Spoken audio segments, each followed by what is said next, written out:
إذا دخل أهل الجنة الجنة أدخلكم الله الجنة. يرى كل رجل من أهل الجنة مقعده من النار الذي نجاه الله منه، الذي كتب له في الأصل، وهو الآن على مقعده في الجنة.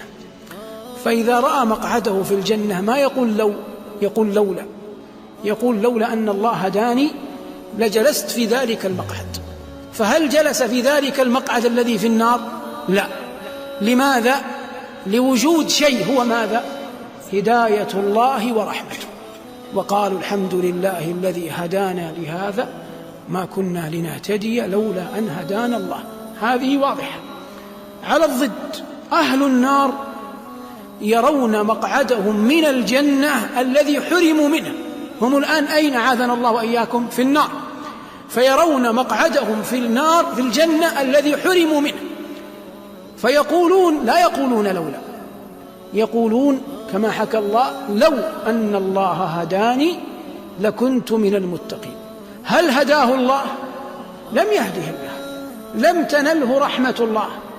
فلما لم يهده الله ولم تنله رحمة الله امتنعت عنه، امتنع الجواب، وهو المقعد أين؟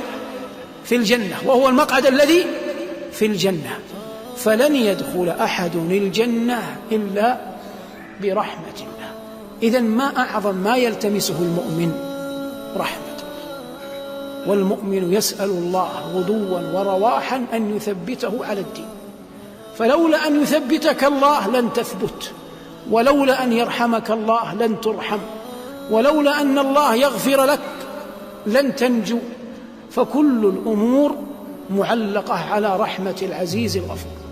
ولهذا إذا أراد الله بعبد خيرا رحمه، وإن أراد الله بعبد سوءا خذله ولم يرحمه.